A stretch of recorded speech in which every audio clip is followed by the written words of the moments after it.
Okay, 1, 2, 3. Testing, testing. Oh my gosh.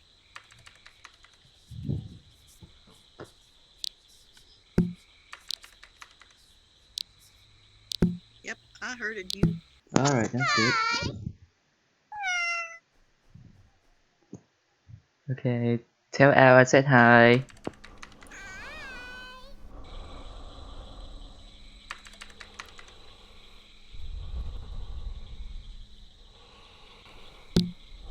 Hello. Alright. I think it's working. Yep, sounds like it's working. With a bit of a static.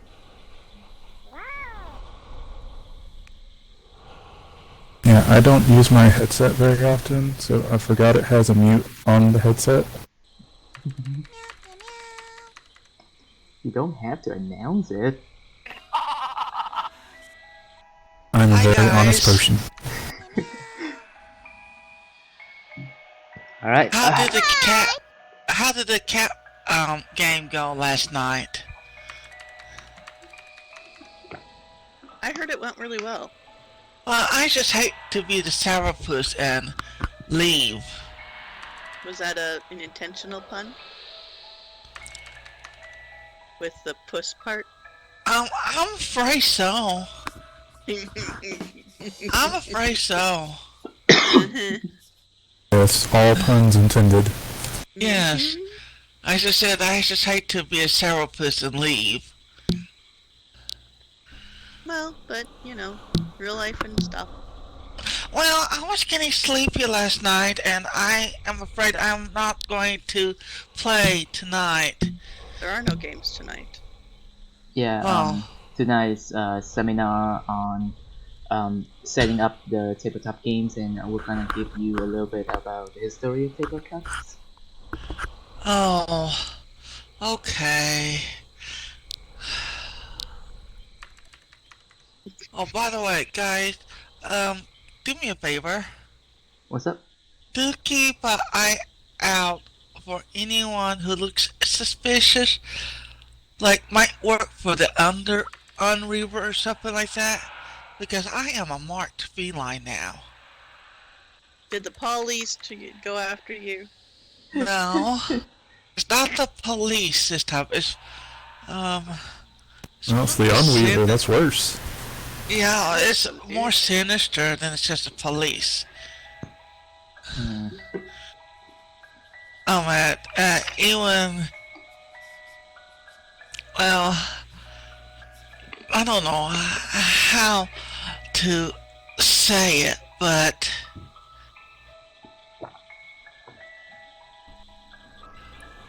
Well, I'm holding on something that the Reaper wants. Alright, we'll keep an eye out if there's anything. We'll report to the staff. This is just, as it says, it's part of a roleplay that we're doing. Oh. for the Spirit Valley of Korok. Read the updates when they come tomorrow, and you'll see why. Oh, KB.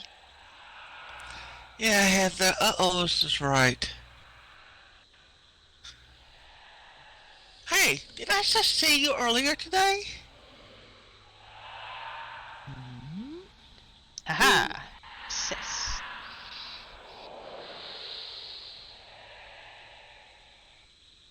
My headset works. Yay and stuff. Oh, and did the cow's character got his remote fixed and TV fixed?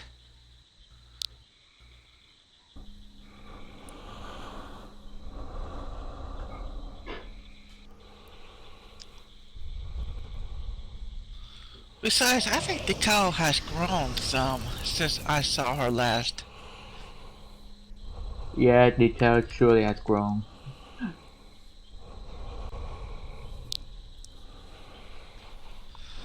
Oh, no.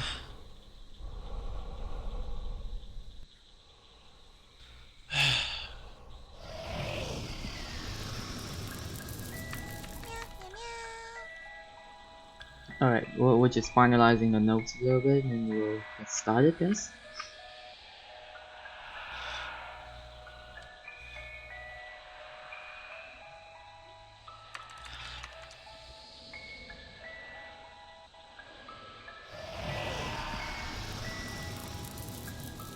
Eep.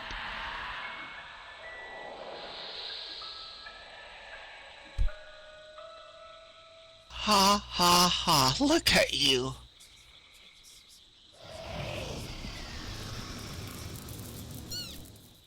Goodness, at least Ascot, wait did you until I have have jalapenos the, for supper?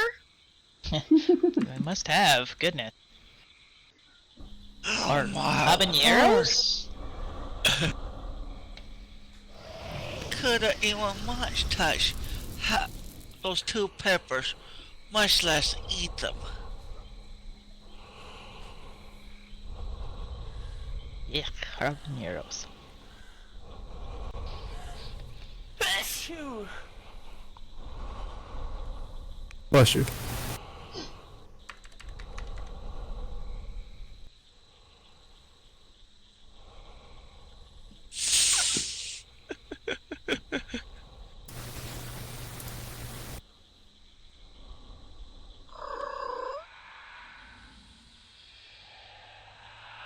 Oh, here goes the cat sounds again.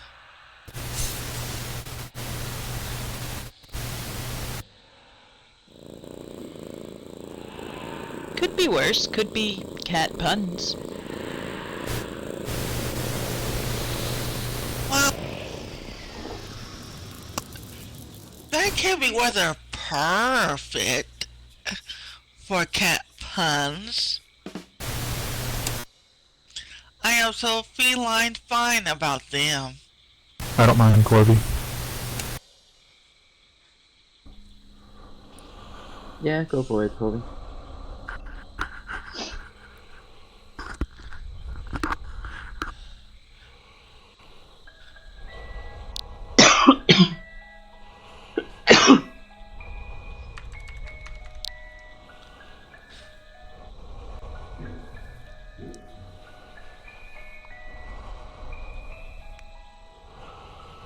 Yeah, we do provide chairs for you guys over there.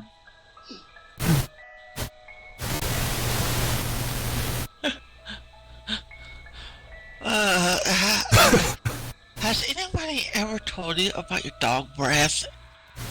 It smells like brimstone.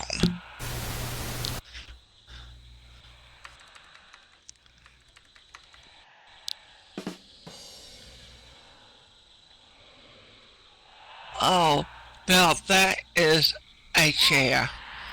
You can just sink your teeth right into that one.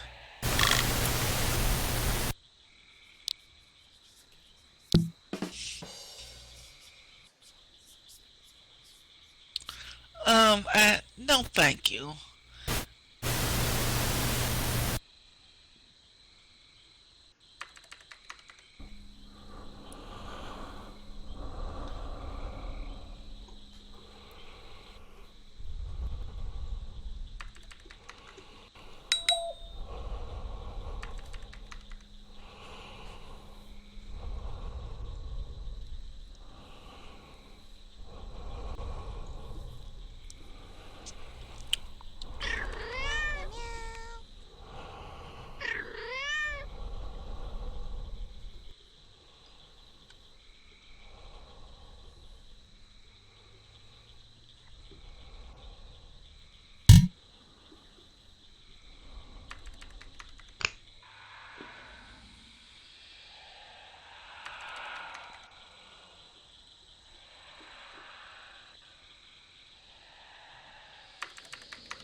Alright, everyone good to go?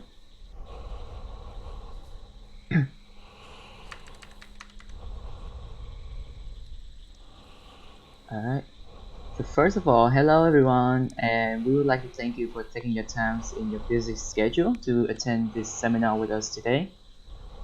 This seminar consists of two parts. The first is a lecture on the overview about tabletop gaming and how do we set things up to play in Second Life. The second part will consist of the Q&A session coming from you guys, because I'm sure that what's holding you guys back from doing this in Second Life is that you don't really understand the system. And for that, we are here to provide you with answers.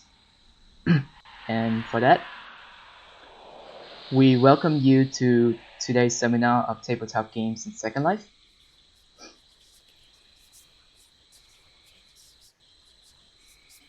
Okay, now for a little introduction of who we are.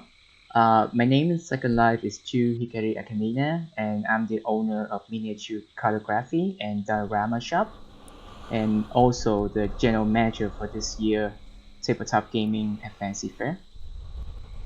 And with me today is the evil genius who created the tabletop system for us all to enjoy in Second Life from Studio Dire, Remnant Ashburn.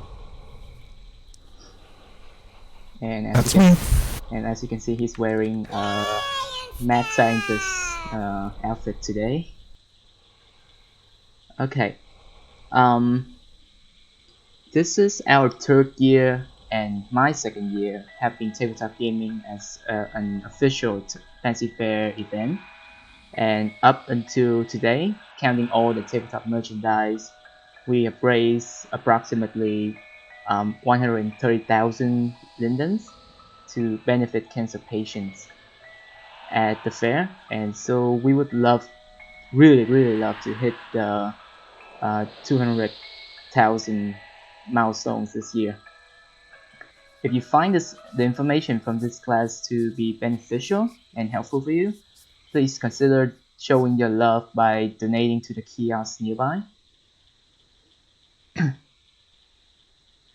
Alright, so now we'll give you a little bit of an overview on the history of tabletop gaming and what exactly it is. And as the name suggests, a tabletop games are usually a game being played on a table or a flat surface at a gathering of any kind, such as board games, card games, dice games, strategy games, paper and pencil games, tabletop role-playing games, or tile-based games. The history of tabletop games in the human race go all the way back to at least 5,000 years ago. in the ancient civilization of Rome, Egypt, Greece, the Levant, and India. With constant development as a form of entertainment, one of the most commonly known to tabletop games today is the chess. With chess as a foundation in the 19th century, with its variant, it was evolved into a tabletop war game. In 1971, a miniature war game called Chainmail was published, based on this chess variant, and eventually became the basis for the first original Dungeon and Dragon, which was published 2 years later in 1974, which laying the first foundation for the tabletop roleplay games as we know of today, and as we are hosting at the fair this year. Fast forward to the development of tabletop games in all genres. As of today, we have made a lot of games possible for you all to set up right here in Second Life. And now I'll leave it to Remnant to talk to you a bit about the system that we are using here in Second Life.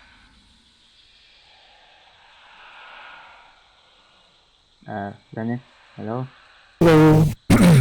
So the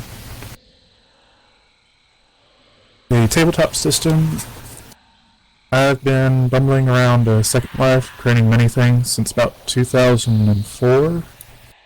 And while I've always had a love for tabletop games, I live in the absolute middle of nowhere. So it's afforded me very few opportunities to play with other people. And while there's many online alternatives, especially now, none really gave me that same feeling as a home game did. So towards the end of 2017, I decided to try to make something in Second Life that could capture at least a hint of that. So I set about creating the Gamemaster kit, a lot of the pieces you can see here on the table, and the player kits, and to make them as accessible as possible to everyone.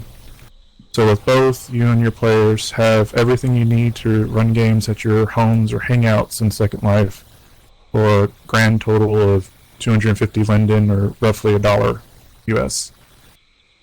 So to add variety to everyone's games and make them feel even more at home, I began creating different sets of dice and more detailed miniatures, because everybody likes collecting miniatures.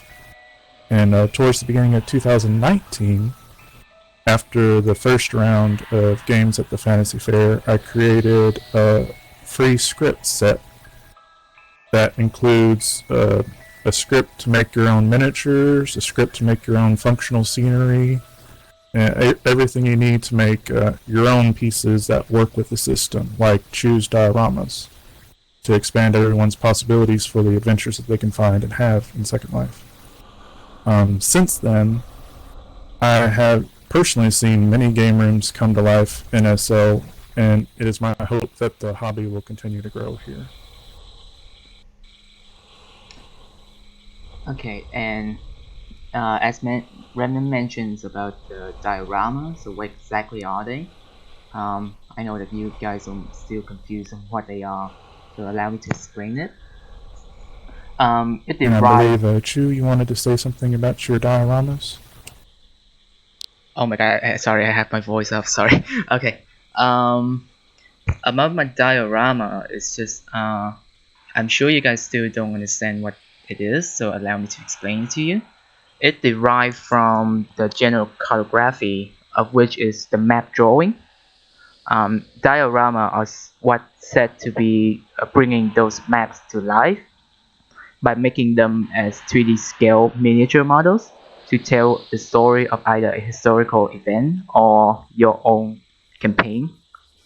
In 2018, about 8 months since the start of my Second Life journey, being passionate about Dungeons and Dragons since high school, and Steve Jackson's game book called Sorcery, I was looking around to find building components to replicate my favorite map in Sorcery's second book called Care, the City Port of Traps, as a fan project for Steve. And I stumble upon Remnant right here and start seeing that this is what I really am passionate about. So I start requesting for the functional script that is compatible with his miniatures, which is included in the free script that he mentioned earlier. And as of 2019 Riot Fancy Fair, I kickstarted my diorama and calligraphy shop, Miniature, and to date all my diorama are fully functional with all of Studio Dire miniatures and their gaming system. And my long goal in Second Life is to bring about a better understanding to tabletop games and enhancing the visualization of your very own story.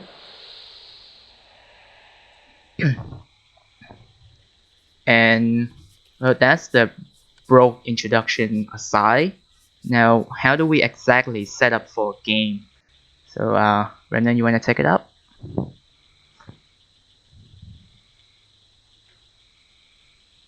Okay, one moment. Dog's barking. Be right back.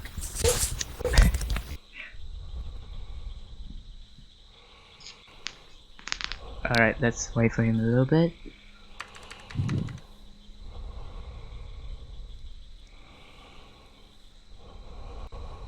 Alright, guess I'll cover it for him. Okay, first and foremost, you basically need to decide which types of games you want to play, and then you decide how many people you would want to be in your game, which is like our setting right here, is that we allow about 1, 2, 3, 4, and 7 people and 1 game master. We round it up to 8 people in general. And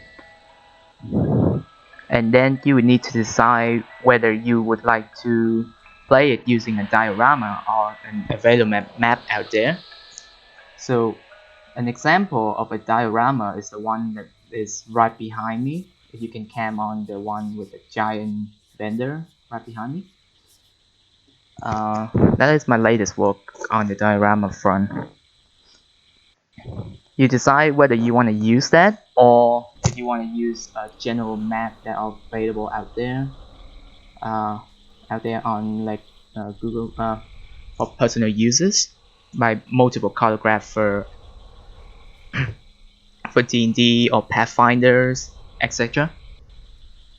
And after you rest out the maps or the miniatures, you would then want to draw the fog of war using the fog of war marker included inside the Gamemaster Gamemaster kit.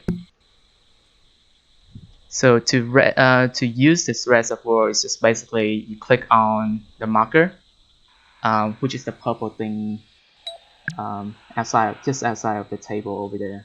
You click on it, click res fog, and then you click on the grid, drag from one place to another to allow it to res out. But I think I'm not owning this, so you can res. Hold on.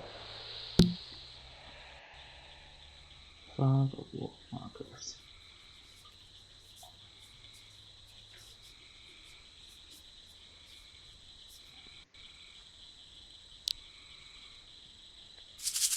And back. Sorry.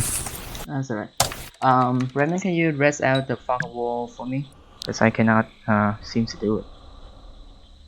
Because I think I don't own the thing. Yeah. Yeah, you don't own the map board, so it won't work for you. Yeah, alright. Go for it. Alright, let's go through it step by step. I'll just go through each of the items that are included in the Gamemaster kit and talk about how they work.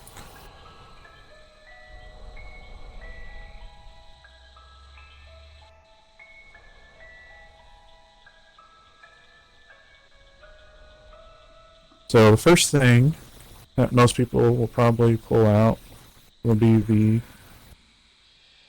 Gamemaster Screen. This one's quite simple.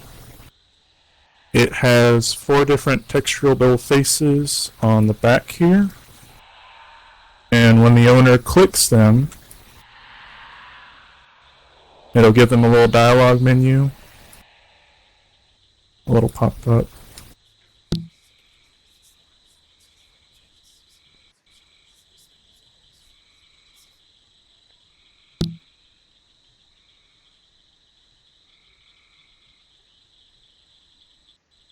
Looks like this. Gives you 2 button options to change the texture and brightness.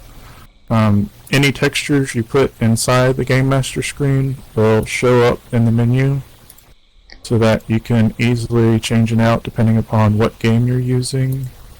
Like on this one I have I made some GM screens for D&D 5e.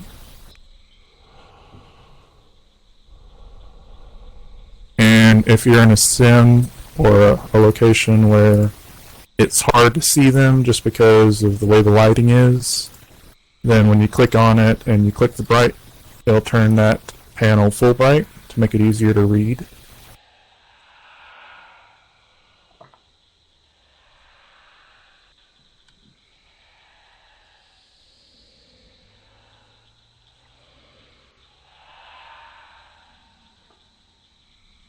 Make it a little bigger so I can see it.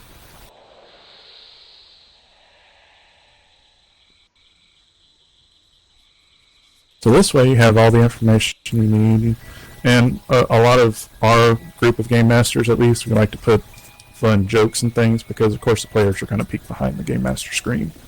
That's just a fact of life.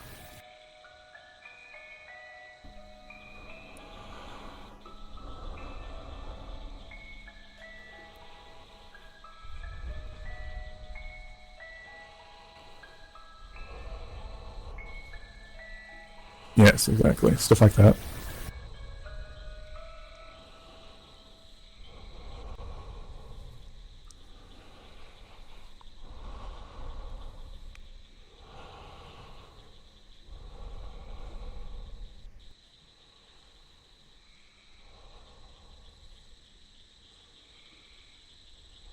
Did the slide texture res okay for everyone?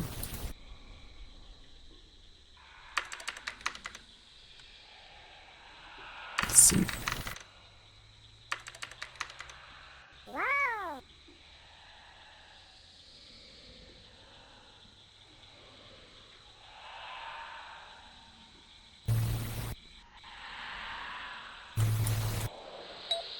I can send you a copy as well. Make it easier to load up if anybody had trouble seeing it.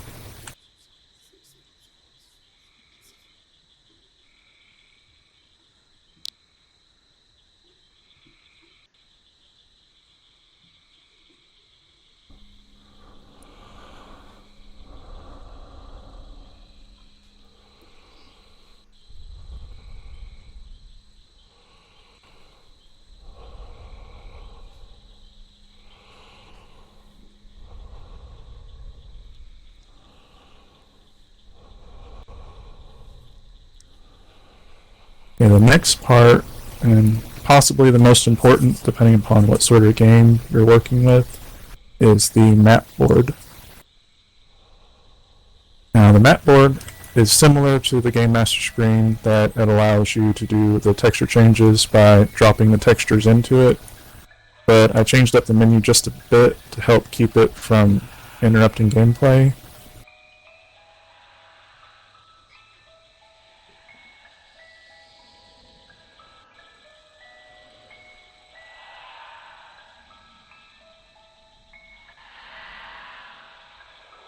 So this menu, for many items in the tabletop system, it uses a default touch and a hold touch action. So, like with the dice, if you click on it, it'll roll the dice, but if you hold your mouse button down on it for a couple of seconds and release it, this will bring up the options menu. I did it this way in order to help not slow down the speed of gameplay, because if you're having to click through a menu every single time you're trying to move your miniature or roll dice, then things can get bogged down real quick. So if you own the map board and you hold down your left mouse button on it for a few seconds and then you release it, this menu will show up, which will allow you to toggle the movement sound. So like when the pieces are moving around the board, you'll hear the clack click of the wooden pieces moving around the board. Those aren't built into the miniature, those are actually built into the map board, so if you're in an area where you want to turn those off, all the Game Master has to do is turn it off on the map board itself, rather than for every single miniature. The texture menu allows you to change the texture.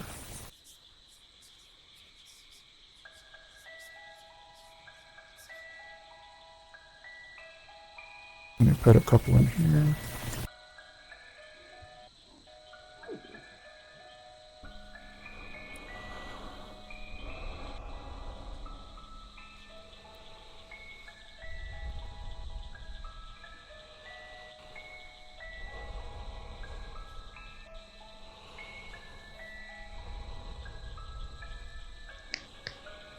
And the way that the map board works is, in order for it to detect the textures that you put in it, you have to click the reset button first.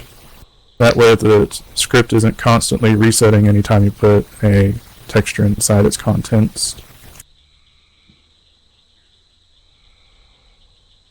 But then it'll allow you to change it from the default paper to any texture you put inside it.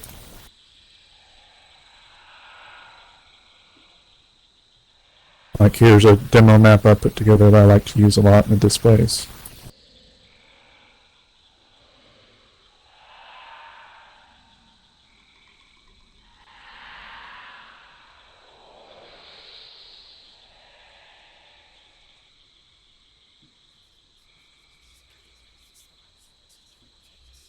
In this way, if you have like a specific adventure, you can save all your textures in one map board, then rename that map board and put it in your inventory and just pull it out when your players are ready to go for that particular adventure.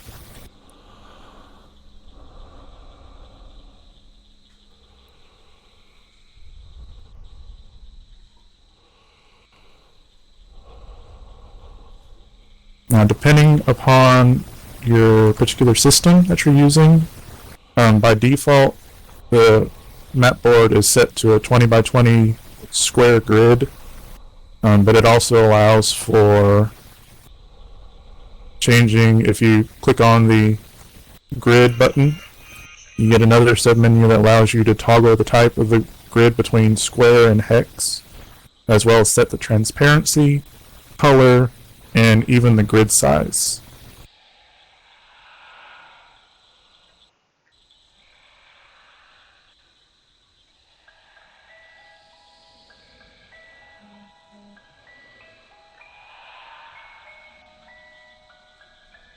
You can make it a lot easier to see depending upon, what your players are needing or what you're needing as a game master.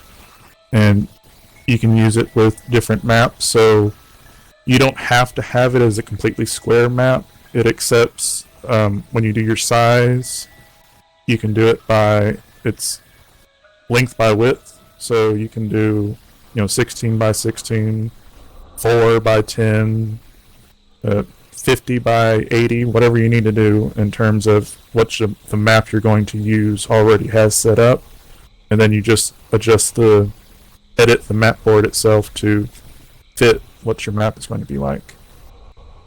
One thing I chose with the system is I wanted it to be as system agnostic as possible, so I did not hard code any limitations on the miniature movement, because I wanted them to be able to go anywhere on the board possible without having to worry about this one's supposed to have 5 movement squares or this one's supposed to have 2. So that way you can use this with any game system out there.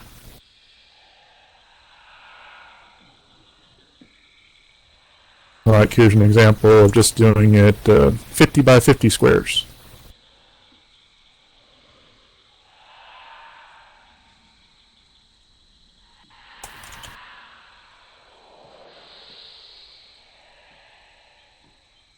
Which means you'll have to either make the map board really big or have really tiny miniatures.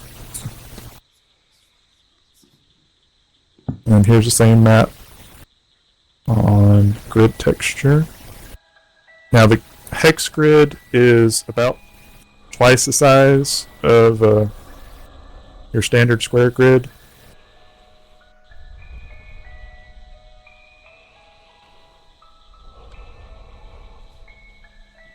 So if you're wanting a 20 by 20 map of the hex grid, you'll put 10 by 10 inside the menu.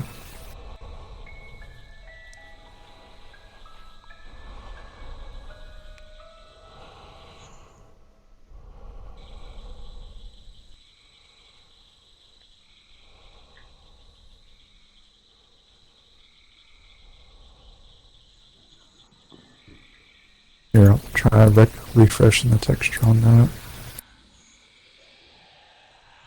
If that helps. It's a different texture, so it might take a second to load.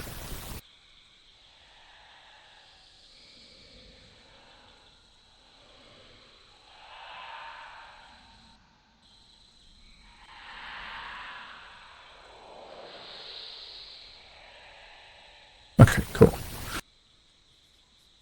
So now for probably the most complicated part that most people would use next would be the cardboard miniatures. These are included in both the Gamemaster kit and the player kit. I wanted something easily that people could easily put whatever monster or enemy or creature or player character even or NPC and just get it on the board quickly. So I made a simple little mesh model and has a simple little front and back texture layout that people can change easily in Paint or GIMP or Photoshop. But I wanted something that, depending upon the group, everyone has their own little home rules for their different games. So I wanted you to have options for visually having things on the board to show status types, like if a character's been poisoned, or if somebody's gone into stealth mode, or if they've been knocked down. You know, all those different things that happen in all the different games out there. I wanted it to be able to, you have your own set of, this is what we do at home, sort of thing. So the menu option for the cardboard miniature has gotten kind of big.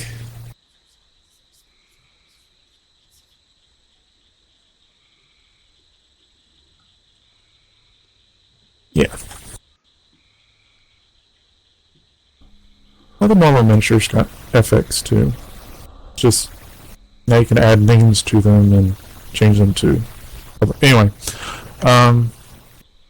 so to start, I'll just make this one really big so it's easier to see.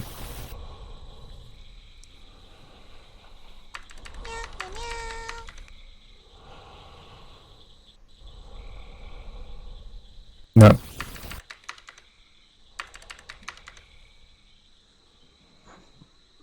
But you can see it's got a front and back texture. This is all one texture to reduce the texture loading, but I am considering making one that just uses the standard texture face on it so that people can put pictures on it easier.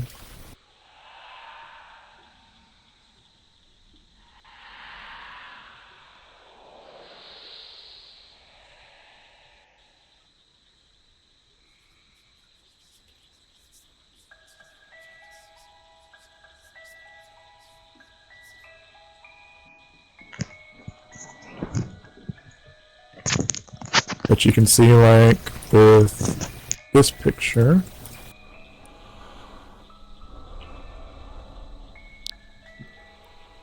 like, this is just one image.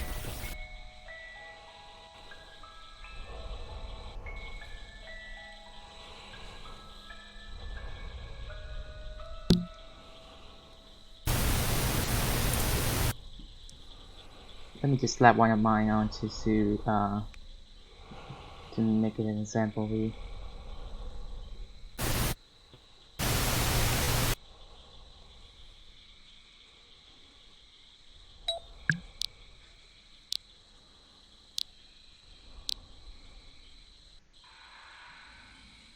There, you can see there's a picture of me over there. That's you basically got a texture that you can mod in GIMP, and then you can add it into your miniatures as well.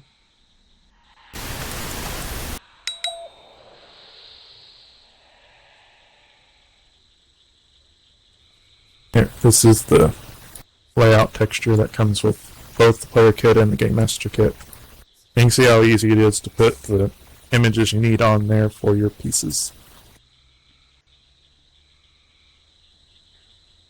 So each piece, when you do you hold your left mouse button down on them if you own the miniature and release it after a few seconds. It allows you to now, we have, starting from the top, set text option, which allows you to set a name over the top of it and hover text. And you can also set the color. This is really handy if you want to put down your players' names, or if you have a bunch of goblins on the field and you want to do Goblin 1, Goblin 2, Goblin 3, which was a problem we ran into last year. The text color allows you to change the color of the text after you've set it.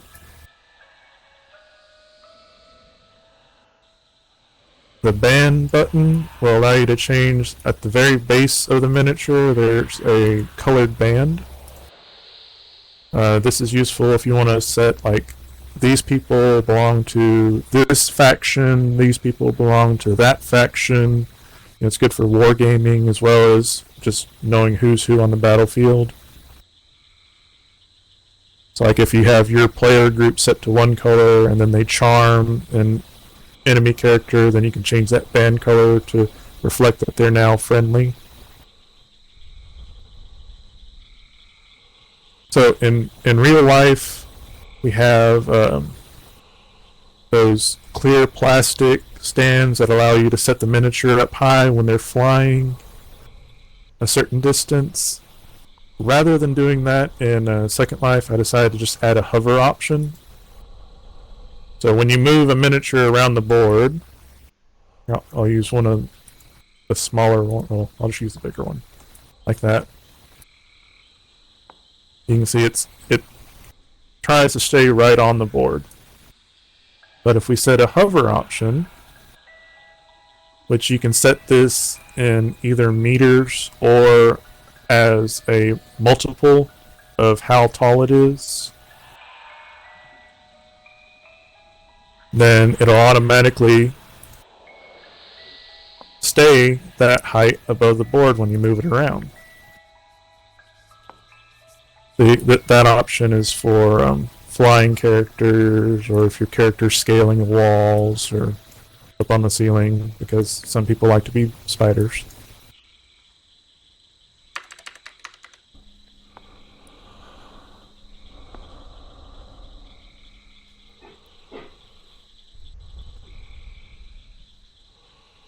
And then if you put 0 in that menu, it zeroes it out and they go back to the ground, after their spell wears off and they fall. The next button, yes, just like AV hover height, the next button is the public button. This is something new I added in the last update, which will allow anybody to actually be able to move the mini around. For the cardboard miniatures, this is set by default. It's really handy in public games where people can't res things. If you click public after you've resed it, it'll switch it from public to private, and then only the owner and the map board owner will be able to move it. But one thing to note with all miniatures and the map board with this system, if you place your miniature that you own on somebody else's map board, then as far as the scripts are concerned, that map board owner will be the dungeon master or game master for that miniature. So all the menu options, being able to move it around on the board, being able to remove it from the board to a graveyard tray, the map board owner is able to do all of that. this is helpful because, we have to make sure that we herd the cats and keep them all in line. And yes, Ascot, I'm looking at you.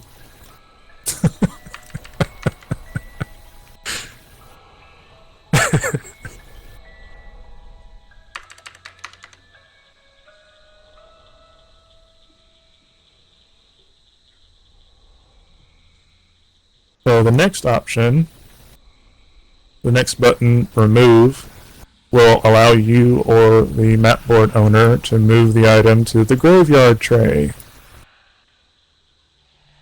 which will move it to the nearest one, like so,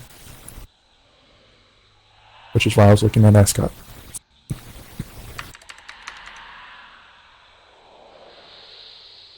And if you need to move it back, you can just move it back to the mapboard like normal.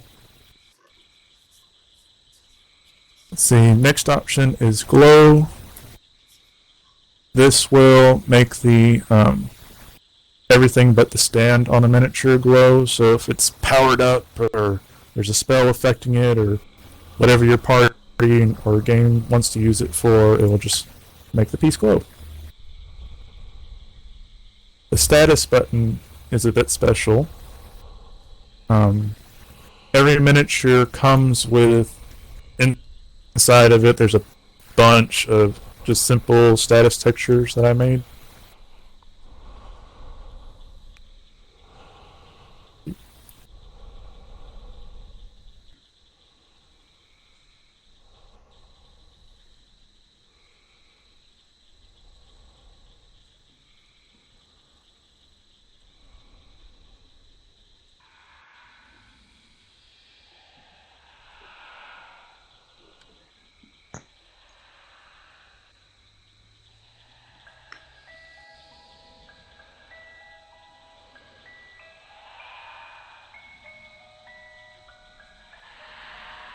Just simple little particles that you can use to represent different status conditions or just anything you want, because that is completely optional and completely changeable.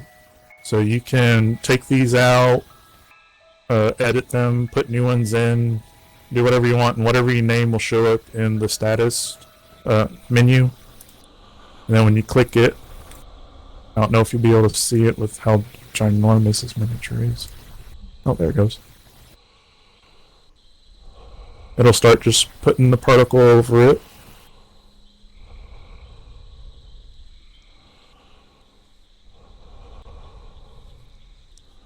Make it easy to see. And you can say that that person is asleep, or poisoned, or maybe the bard cast a charm spell on it, and so now it's in love with the party. There we go.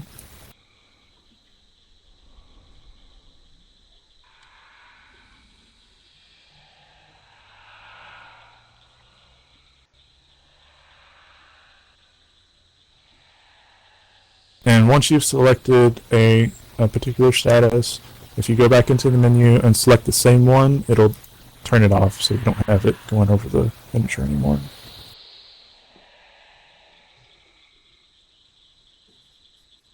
Okay, the next button is color. This will change the color of the miniature itself. And we have every option from white, black, gray, red, green, blue, orange, yellow, pink, teal, and purple. That way, if you want to make in your game, if you want the characters that get nauseous to turn purple, then you can do that.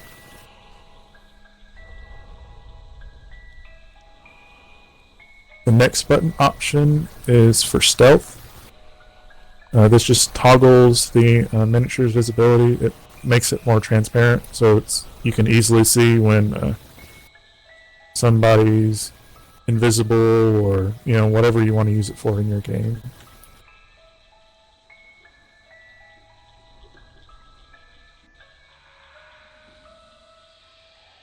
And then the last button for the miniatures is topple. I like to use this one for when a character's been knocked prone, or an enemy's been knocked prone, and it just knocks over the miniature. that's a toggle, so you can, when you select it again, it writes itself. Or when it's dead, would work too.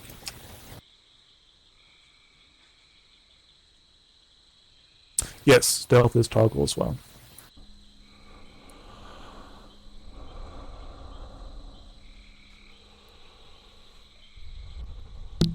Pretty much everything that changes it back and forth is going to be toggle. Glows, toggle.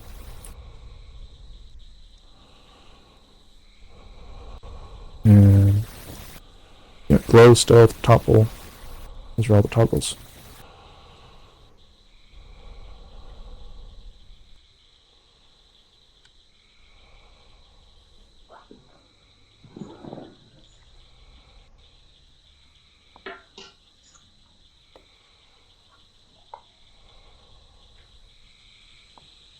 Oh, probably the most important thing is when you want to move your miniature, you just click the miniature and then you click somewhere on the board and it'll move right there. And the facing matters, so where you click on the board is what it'll be facing when it gets there. Okay. That's the miniature.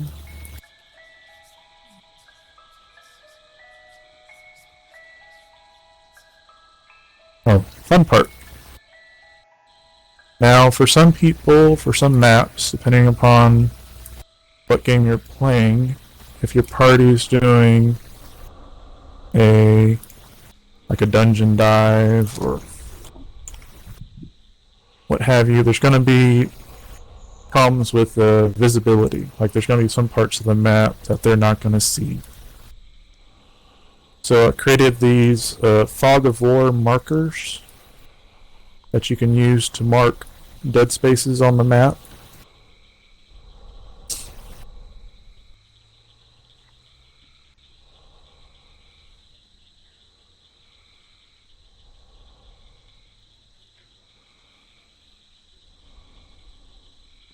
Put the slide up for that.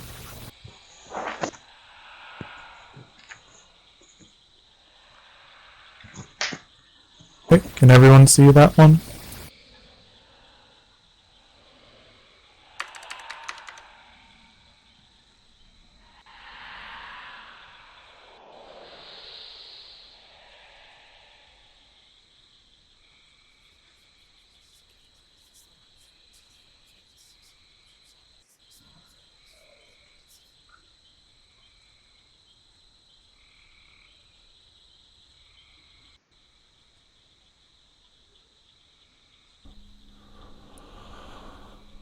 Now this one's a bit more complicated. What you do with this part is you'll click the markers and you click on the res fog button up here. And it'll tell you to click on the map on the corners of the space you would like to cover with fog. So if I would like to cover this chamber here closest to my feet, I'll click on the two corners. And now it's covered in dark, shadowy fog.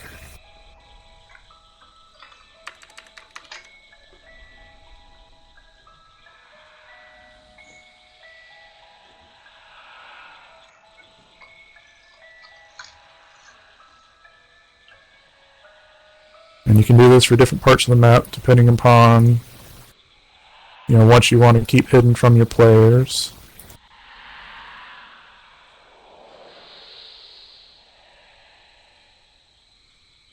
Like that. Now, each piece of fog individually can be moved and removed.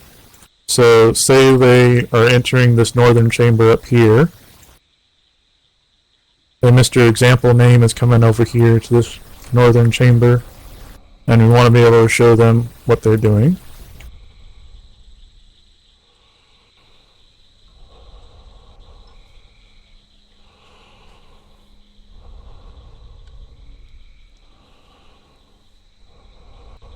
When you click on a piece of Fog of War, it'll give you these button options. You can either delete it or move it.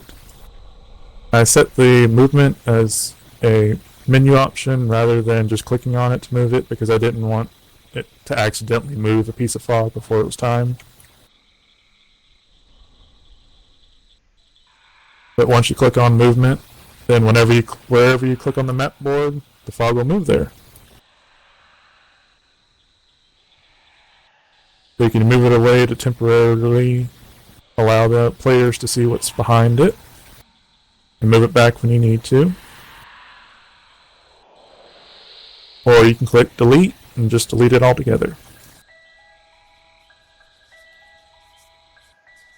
Now the other options for the Fog of War markers, you can clear fog, which deletes all the fogs that are currently on the map. You can also, there's preset options. So depending upon what your map is named, that will be the preset name. So the preset will always match the map texture name that you put in the map board. So when you click save, it'll save the preset, and then I can delete all the pieces of fog like this.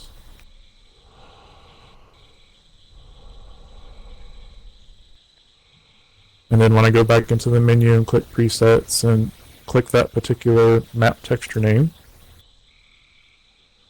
it reses all the pieces of fog that were saved and puts them back in their positions.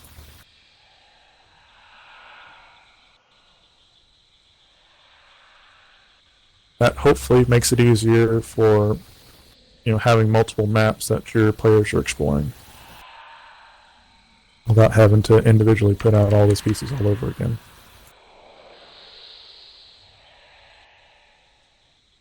And if you click clear fog, it deletes all the pieces all at once.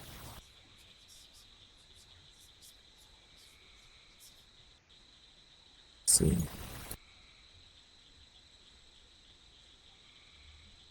And next part is let's go with the counters.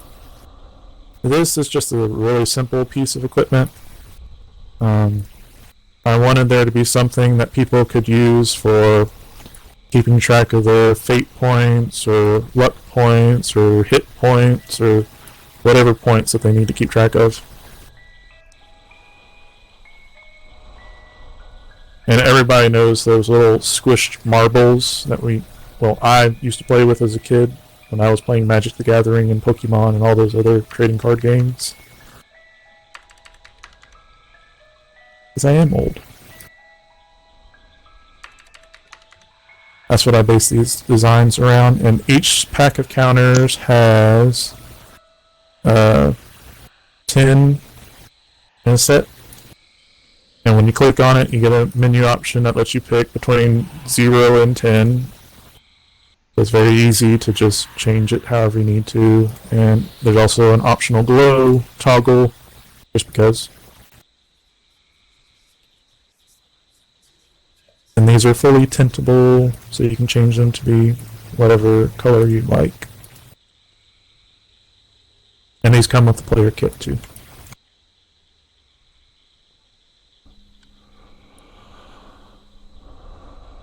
That's for the counters.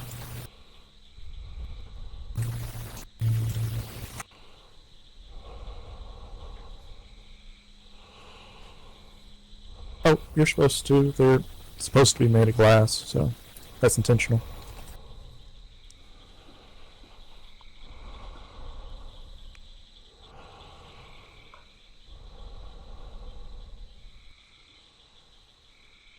Now for the dice. Put the slide up for that.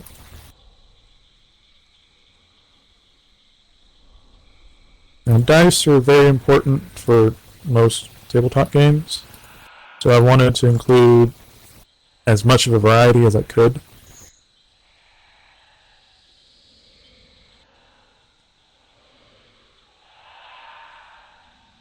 That could be shells. So with every dice set, like every full dice set, it comes with one main set of dice, which this is the menu for up here on the slide.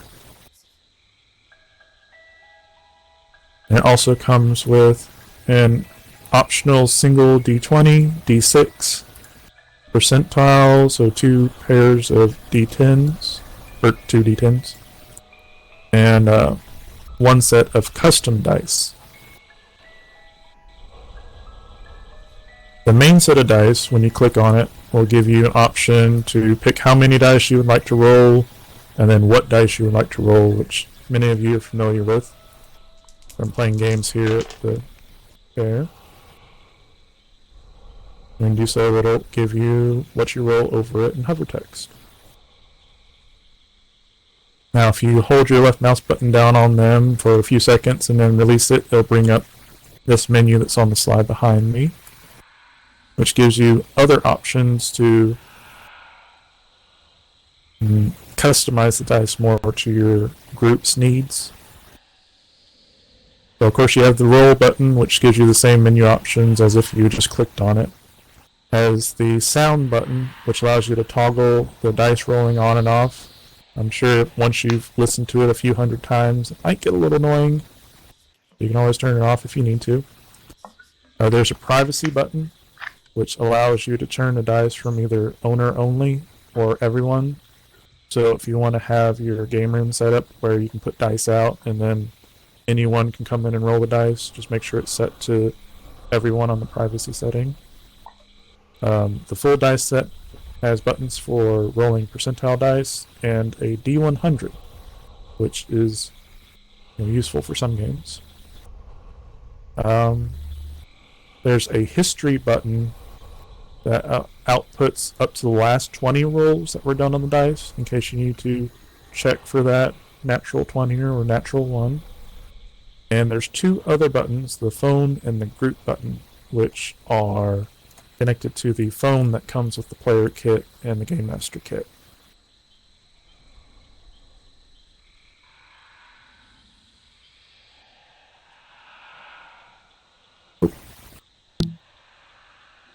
Uh-oh. I think I just broke a tree.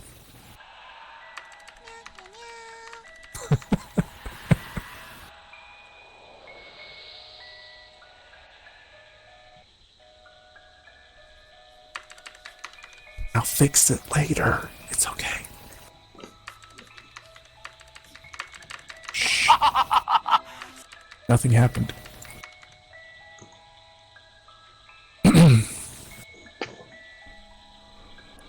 Okay, so every Gamemaster kit and player kit comes with a phone, which probably everybody looked at and thought was just a nice display prop, but it actually has a lot of uses when it comes to...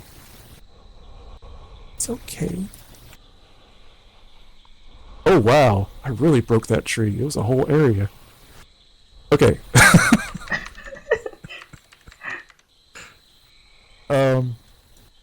But the phone actually is the game communication thing, gadget that I included with the game. It allows you to do roleplay text in a group setting, and more importantly, you can actually do this group.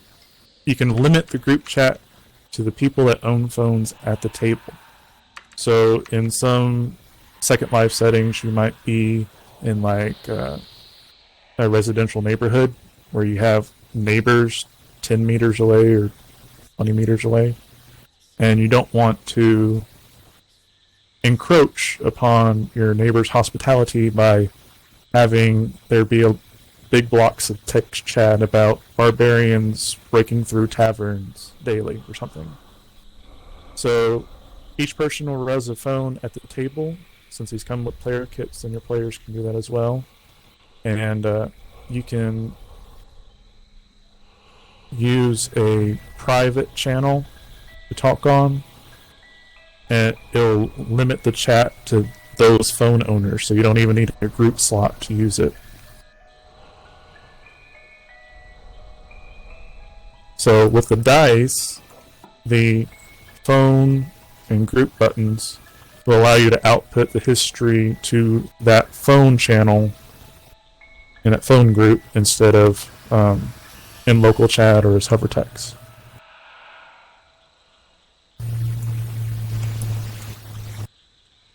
So the group button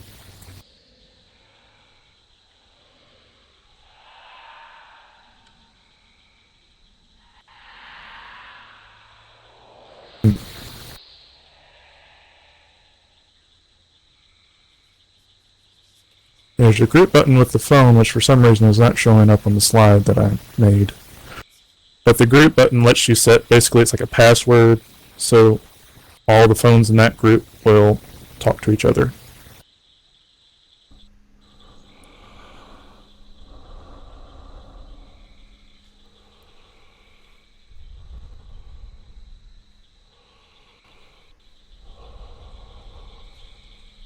So the buttons with the phone, the name button will allow you to change your character's name.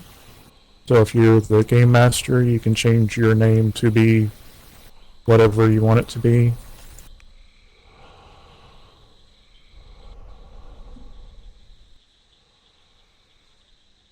And this menu shows up when you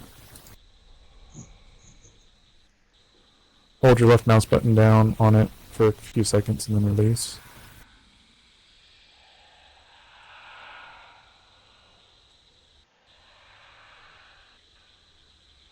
So if I have it set to channel 1 to listen to and I say something on channel 1 in local chat,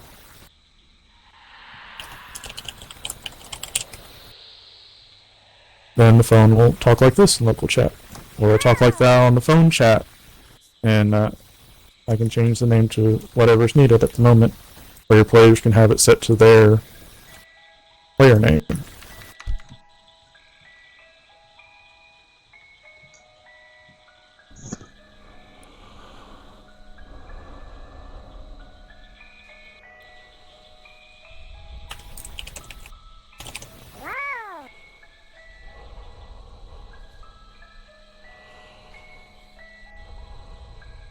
Right.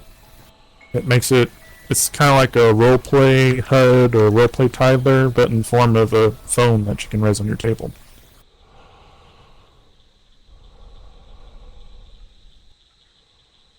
And the privacy button on the phone allows you to change it from the phone to local if you're in an area where you can do it like that.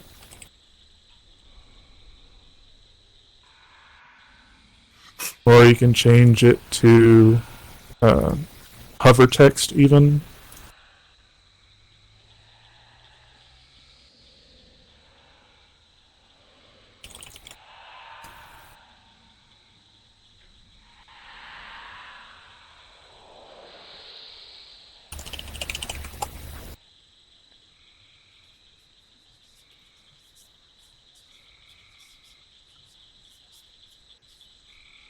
And you can also change the channel that it listens to if you have gestures or other scripted objects that already listen in channel 1 and you don't want to cross the streams. There's also a background button for the phone. If you put textures inside the phone, then you'll be able to use them as backgrounds for your phone. I thought that was a fun touch.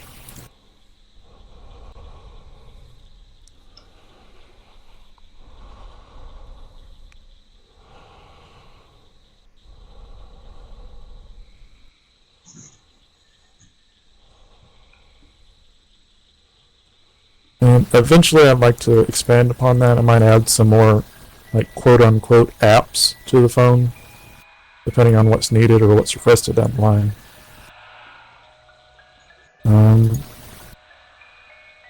One thing to note with the dice, the custom dice are special in that you can make your own. So a lot of games out there that have custom face dice where they have like stars or swords or shields, all sorts of different objects or images that are on the sides of the dice for whatever game. So I wanted to make sure that that base was covered for Second Life as well, so I made the custom dice, which has a note card built into the inside the dice that you can just put on there whatever faces you want. Whether this is plus and minus and blank for fate dice or skulls and swords and shields for that one game with the red wall mice, I forget the name of it.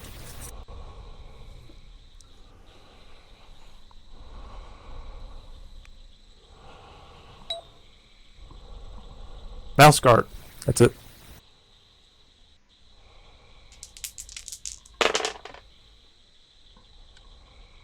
So that allows you to create dice with whatever you want to put in there and any sort of words you want to use. You can have as many faces as you need. It's just however many you put in there in the note card. Take snapshot. Like by default,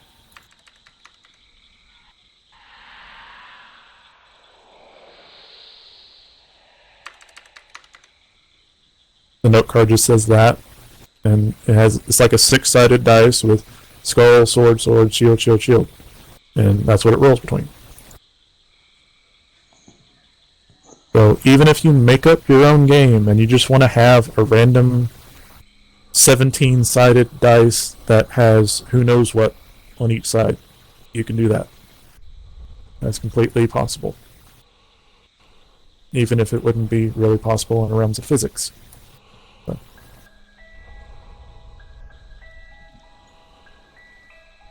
Let's see.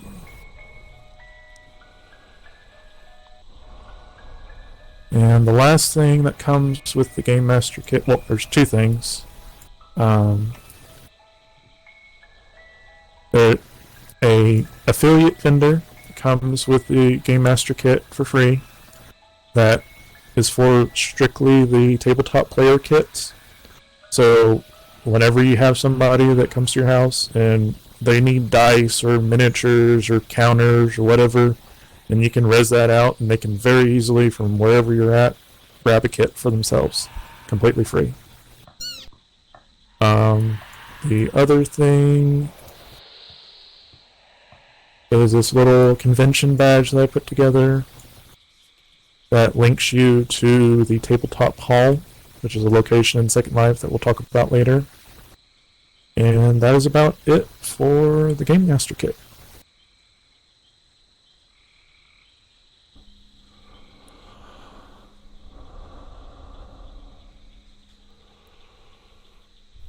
Yay and stuff!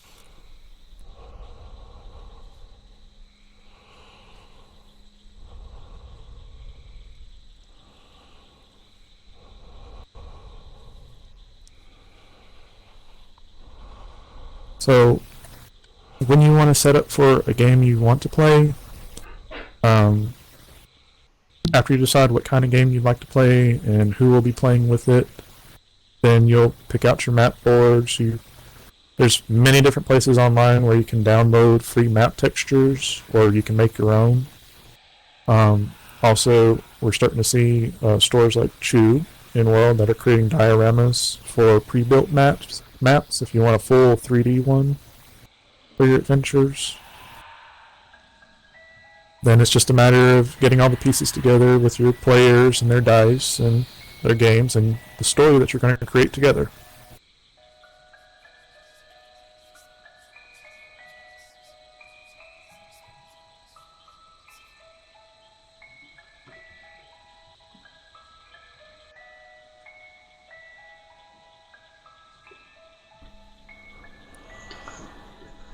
Yeah.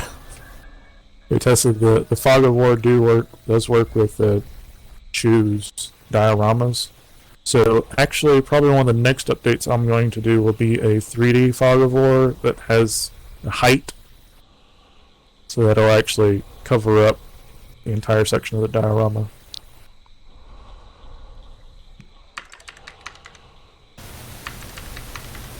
I feel like that's needed soon. And yes, this Gamemaster kit is available in the kiosk behind the slides. So if you don't have it already, then all the proceeds from that go towards Relay for Life. Alright. Okay, Links. Thank you for attending. attending, Links. We are live streaming it anyway, so we'll relay the link for you if you need to leave.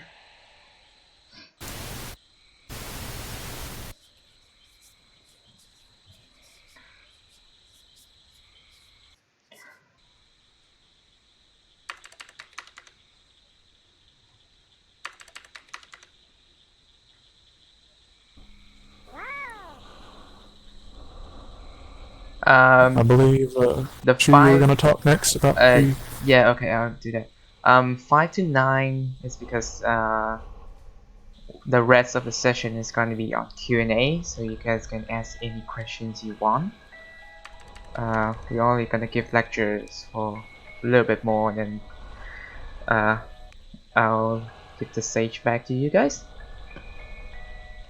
Okay, next, it brings me to the point of keeping tracks of the player character sheets, which is very tricky because everyone have different preferences, but I'll leave it to your discretion of which suits you best, and I will recommend these 4 platforms with pros and cons that might help you with it.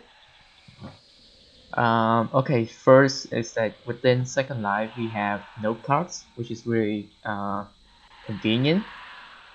I do have a template prepared for Dungeons and Dragons 5th edition for you if you want one. But note cards tend to be really small in terms of like the user interface. And it needs a lot of scrolling, so it can be fairly confusing. But it's neat in the sense that you don't really lose it, and there are no word limits, and it's quite easy to find in Second Life. So depends on which preference is it. Next is editable PDFs. Again, like similar to the maps, there are a lot of templates out there for all kinds of games. So you can just Google it and then just find the one appropriate for your games and download it and keep it on your computer.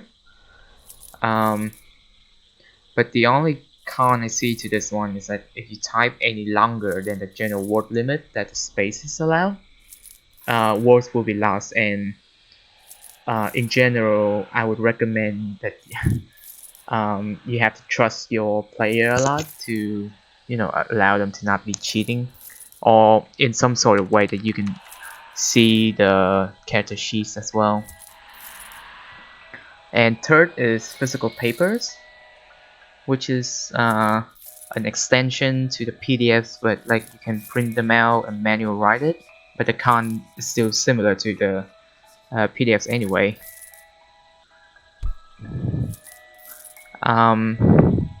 The fourth is what I really enjoy using. It's called D&D Beyond. You need either a Twitch account or Gmail account to register for this area, and it is very user friendly. That it helps you generate character sheets related to Dungeons and Dragons, and it keeps tracks of everything you do, and it even can link to a Discord bot, a bot called Avre, and it is a the main con to it is that it's a commercial platform, so there will be information that's not available unless you purchase the ebooks that are sold up there.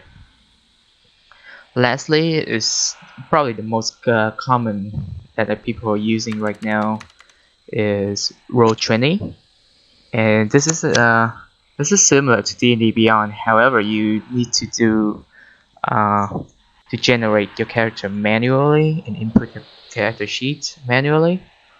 But it allows more than just Dungeons and Dragons, like Pathfinders or games like Fate and etc.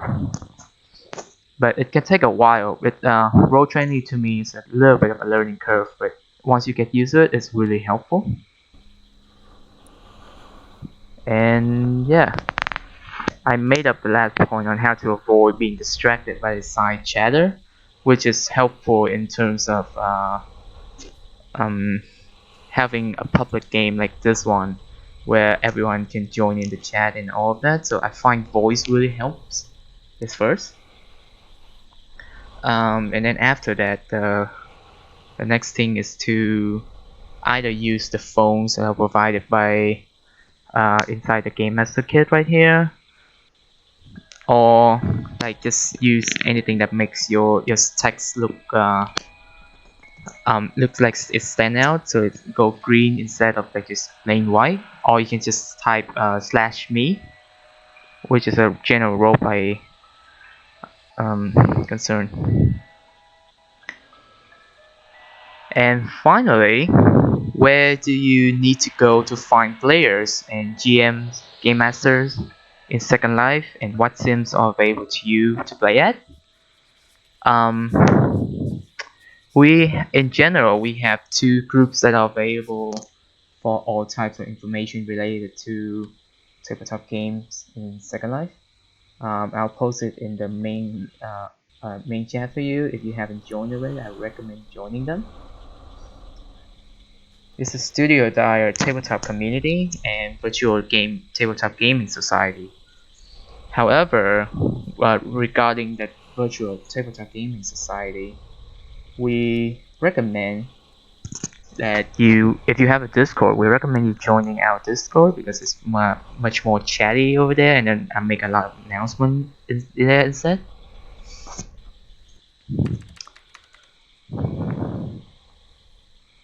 Alright, thanks everyone.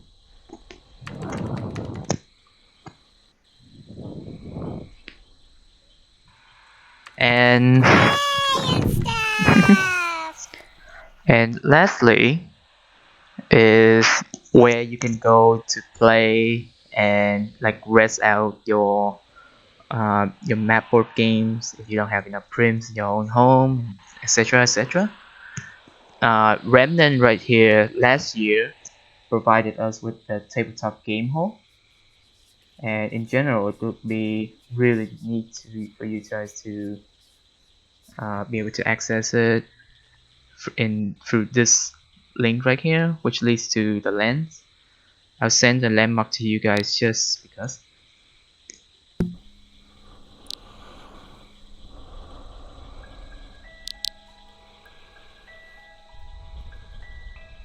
Now the Tabletop Hall is a nice little place I put together. It has 4 different tables that are completely open to the public to use. All you need is the free group to res there. All we ask is that once you're done with your games that you clean up so that other people can play. No, there's no goblins in the hall that I know of. There is an open bar because that's a requirement. There's also a casual games table that people can play at. There's a bunch of different scripted games that I put in there from like Black Forest that you can play while you're waiting for your party to show up. There's also a library upstairs, public library, that has a bunch of different free tabletop game resources linked and note card and everything there. And it's open for submission, so if anybody wants to submit their fanlit or tabletop stat blocks or any adventures that you write or poetry or anything, then feel free. If you need to use a pseudonym, that's okay too. There's a roleplay location shelf there that's scripted that any RP sims that want to advertise for their locations are free to do so there too. There's a notice board that's scripted there. If anybody's looking for players or looking for games to join, you can toss a note card on that. And hopefully down the line we'll even have public games that'll be on the big main stage there. So lots to do. Oh, and there's a ton of freebies that are hidden around the place, like miniatures and dice and random stuff. So.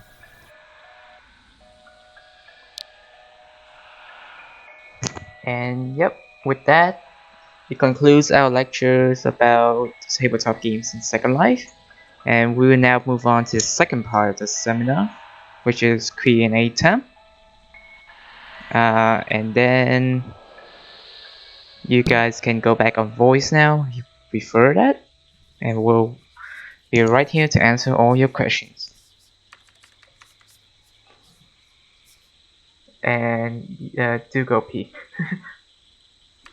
That is not a question I can answer. I'm sorry.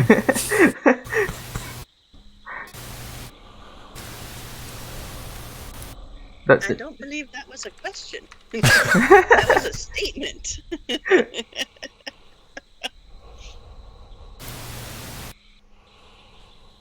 I had not realized that the miniatures did all those different things. So I really appreciate that you went through all of that.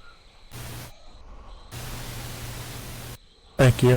I tried to make it have as much put in there as possible without breaking the script. It's hard. Well, I think you succeeded.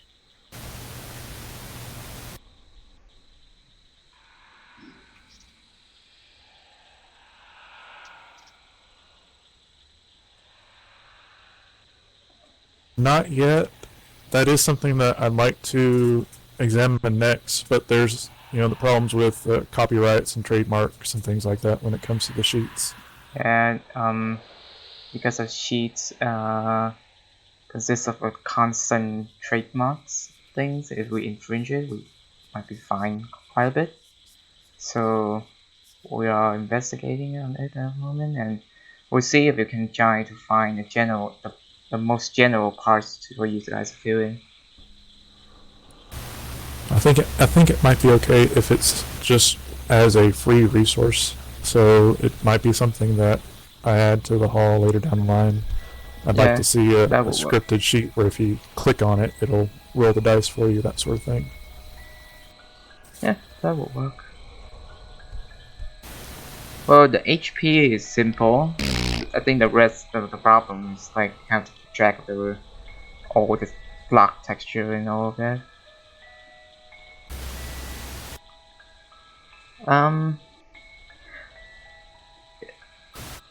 If I can recommend on the texture part is that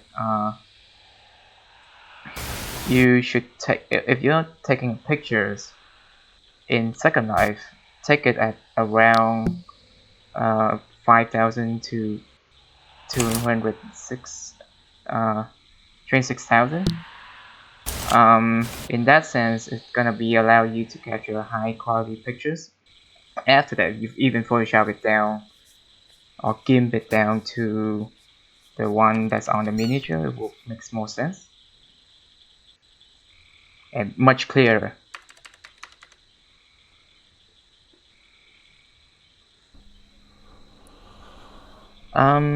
Yes, if you use Gaizo, then you have to upload the Gaizo as a full thing, because if you don't, Gaizo does limits the resolution quite a bit, so it compresses it down. So if it goes to Second Life, it's gonna compress 2 times, which is offensive. In a case like that, you should probably take a screenshot of it. If you're using like Windows, you can usually do the Windows key plus print screen. You just save a picture of your screen to pictures in your documents area. Either that or just like press print screen and go to paint. Most computers will have paint anyway, so paint is neat. Yeah, you can use print screen to copy the screen and then paste it into paint, and then that way you have the full resolution. It's not losing. So yep. Blurry.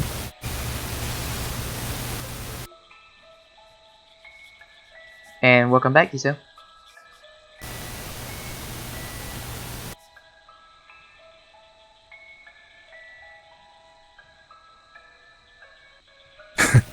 Me too. Gaiazo is neat, but it's just like it lowers the quality quite a bit.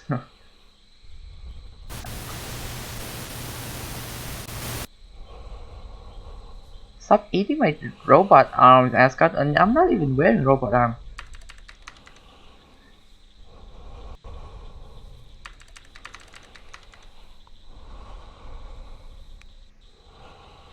There's currently no way to zoom in on a portion of the map, no.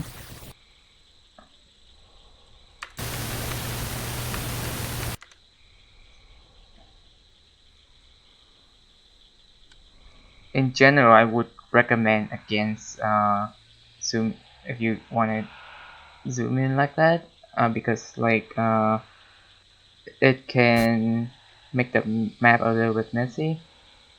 So just use Control Alt and then mouse click to wherever you want to cam on. That is much more recommended than the rest. Now, if you're wanting to break up the map into different rooms or places, I would say to use just more than one map board, because you can, as long as you own it,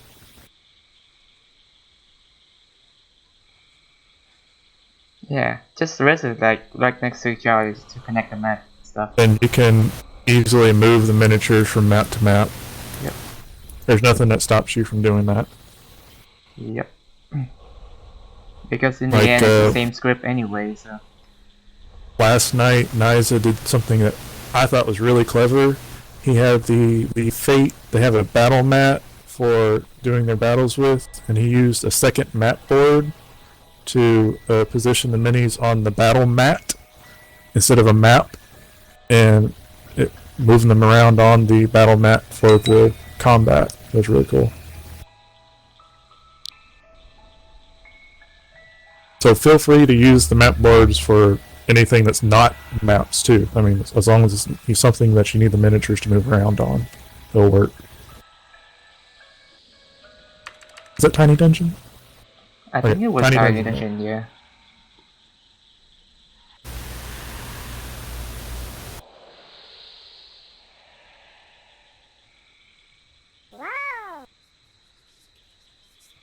Sure. Yep, you can do that. Yeah, in the free scripts kit that you can find at the store or online, there has a scenery script in it, and this is what Chu uses with their dioramas. So if you had, let me see. And, well, for example, if my diorama removes that script, then the miniature won't move on it at all. But as I have it right now, let's pull that diorama over. Yeah, do that. Sorry. Sorry, people who I poked in the face. And then we never heard from Ascot again. I bury Ascot in the ruins of Atralot.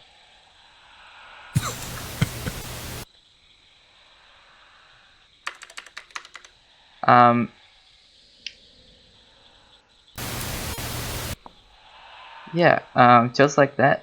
Do you see that little miniatures move onto my board?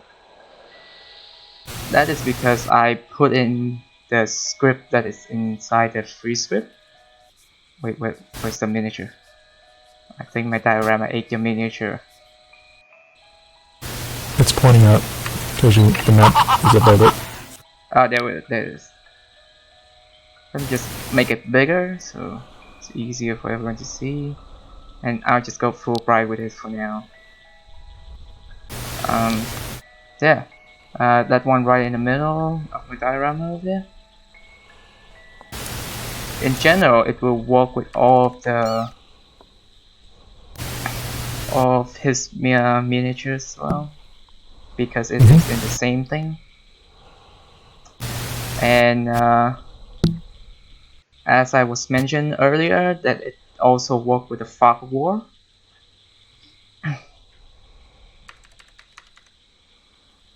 Which I thought was pretty neat. And yep, that's about it.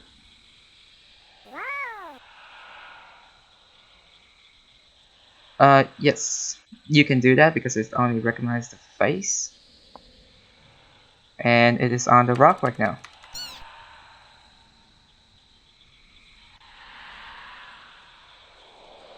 Yeah, I've taken entire houses that were like full-size avatar houses, shrunk them down, and then just run miniatures through them using that one script. So.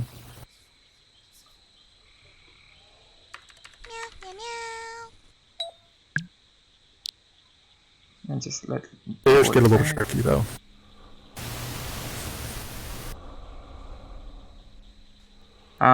Yeah. Just like put that one script inside the link set and you got your stuff.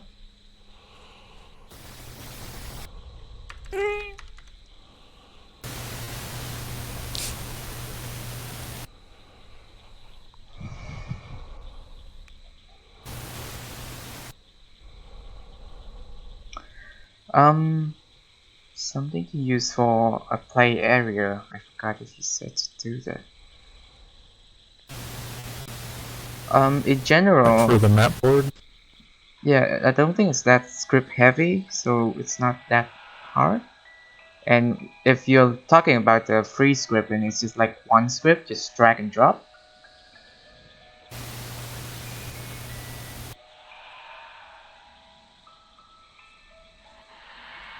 And eventually we'll have a life-size scripted D&D game, actually.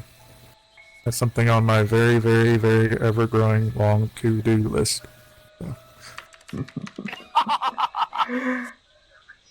He has a plan in like real life that That's what part of why most of the new miniatures that have been coming out come with a life-size static NPC, is partly because I like seeing those pop up in RP sims. Like one RP sim I used to go to, they had a Valentine's Day event where they had like a dozen of the fallen cupids out coming out of the portal. So the players had to fight off a bunch of angry demon babies that have hearts for quivers. So, you know, that was fun. But partly because I want to see eventually have full-size like pop-up events at RP sims where players are pieces that get moved around the map and they're fighting other pieces. and yeah, we generally can be little minis as well. If we want to buy a sim with just the grid, and then I can make it into a giant diorama. Well, I want to make it where, like, if you're walking down a street in an RP sim, then somebody that's a game master for that RP sim can just throw down a map, like, right on the street. Right in front of like you. a grid. Jump scare. And then you get ambushed by, like, bandits or something. That would be awesome. Yeah. Like a random encounter. Roll for initiative. One day. One day. We'll get there.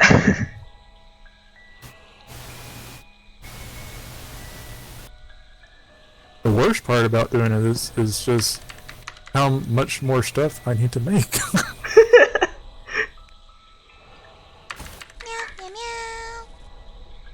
I'm glad Chu's helping out with the dioramas, because that actually takes part of what I have to do off my shoulders. And I can focus on things like miniatures and dice. Yep. You focus on the characters, I'll focus on the scenery.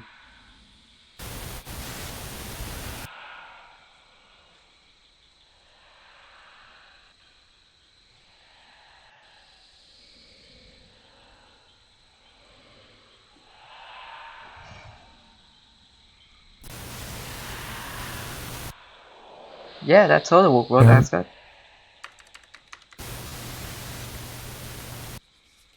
I've been thinking about making traps for that, what's that scripted system, Unity?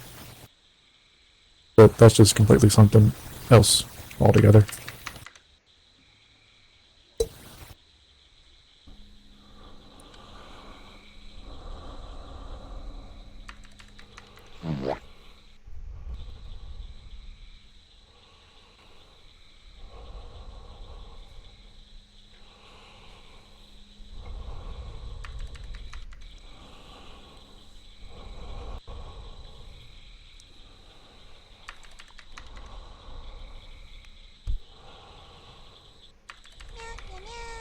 Unity as in like Unity Game Maker? No, it's a RP system in an SR. Okay, yep. Alright, thanks for coming, Kofi. Take care and Thanks, Barbie. have a wonderful night. Does anybody else have any questions? Yep, feel free to ask, we are here for you.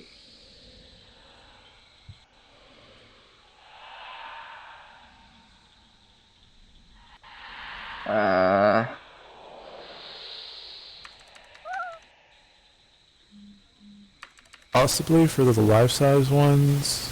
Not for... I wouldn't really say for the pint-sized ones. Possibly, if you want to do it like a giant thing where you pose on like a pose stand and then you can move around. Possibly with the RV. Put some RLV chairs out and just keep your players there forever. Yep. Now you have to play D&D forever.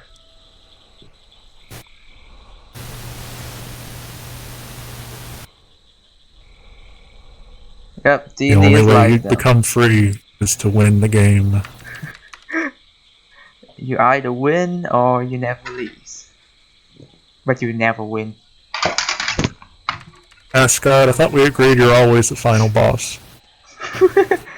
I mean, Yay, Insta! Ascot would lay on any map to be the final boss.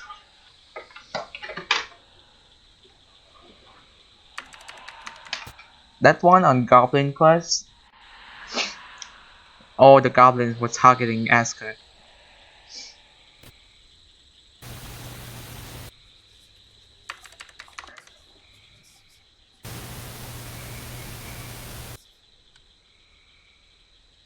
Yep, we all fear the Ascot. Whoa! Hi, Toothless.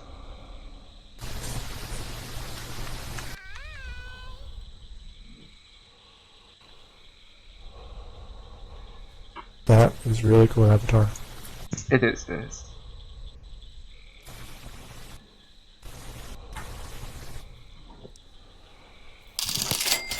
Oh, thank you for your donation, Toothless.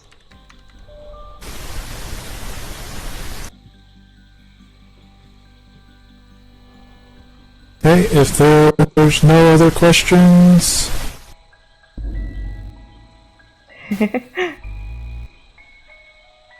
choose recording the whole thing for YouTube, Heather, so it should be on video on demand for that, Yep, if you want to replay it later. I think I sent it on the Discord channel. You wanna have a watch of that? Yeah. If you require a notes card for this thing, I can also send it to you. But we did change it during the talk, so some might not be super relevant. Really, Heather? Thank you. What will happen? Oh wow. The donation count on the tabletop kiosk. Oh, it has to be done.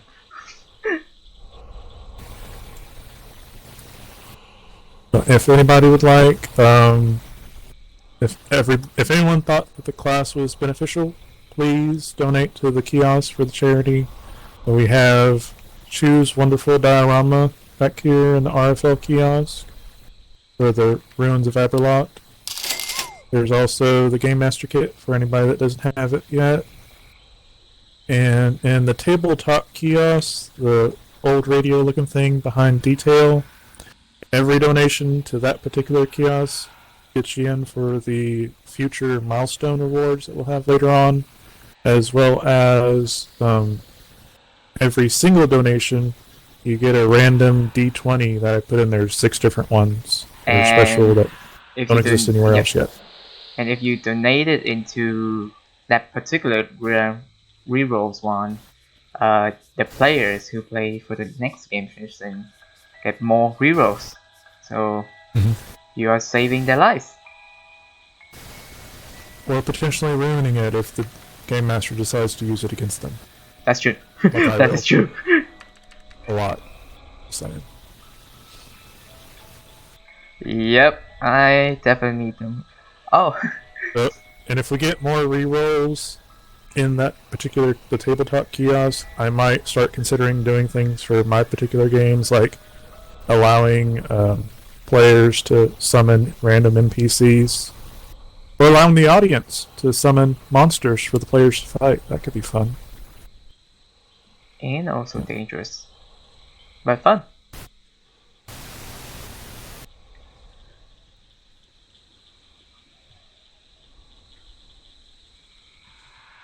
Otherwise, I believe that's it. Are there any more questions?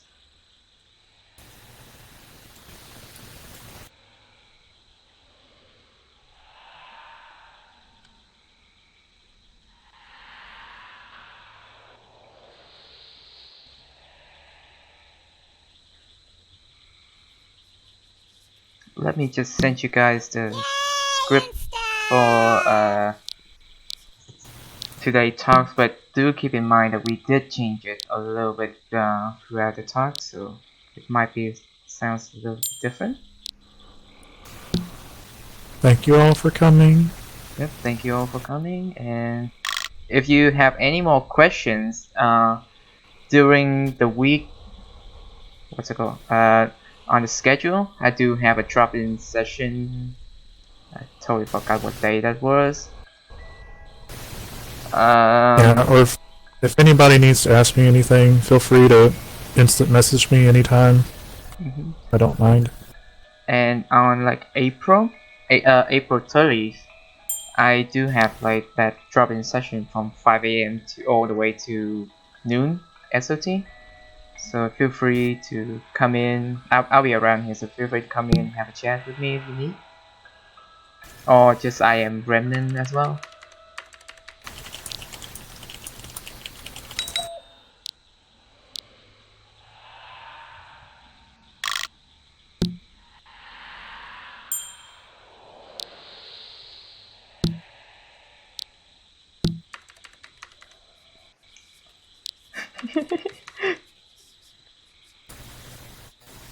I cannot delete the tree. Way. I can only bury Asgard. Just saying.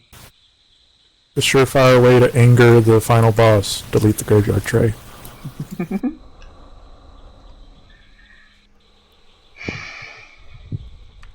Sachi, I think you came in late, so if you want to watch the first half of the lecture, which is on the history of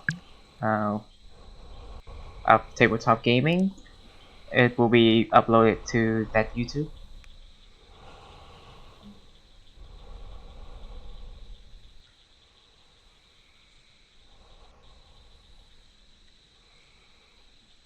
Alright, I believe that's about it.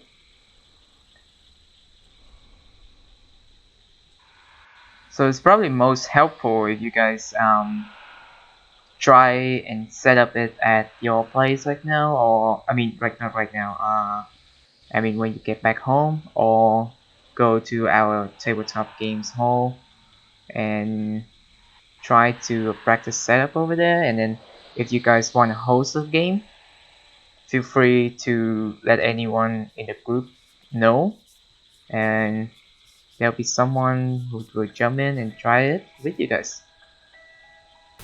Yeah, there's always people looking to join new games.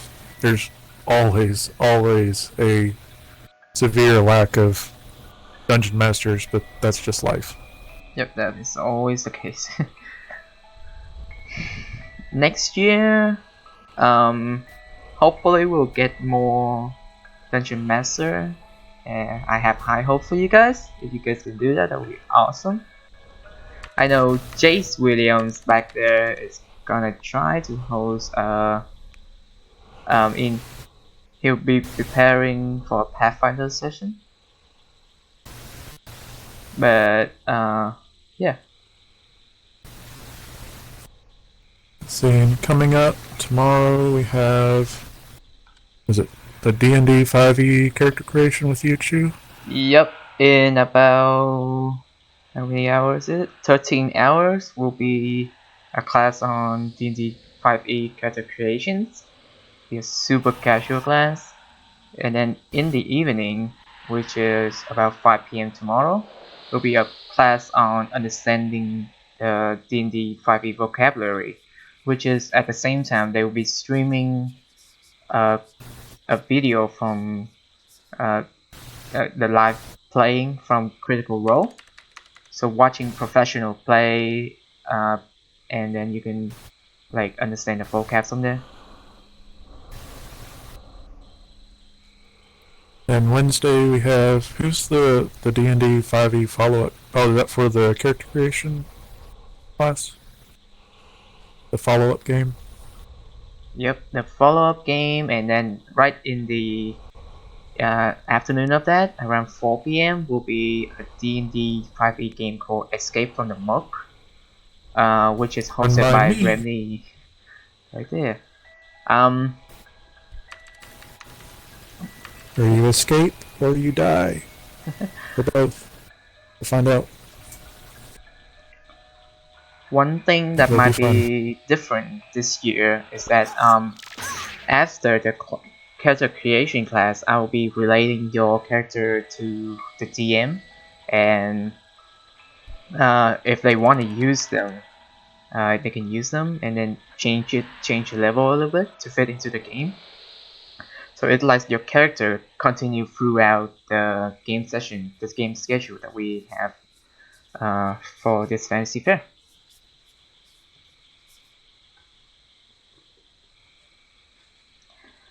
Alright, take care, Rennie.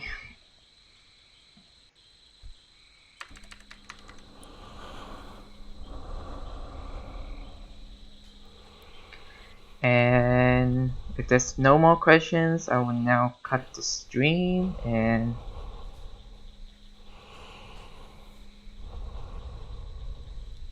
probably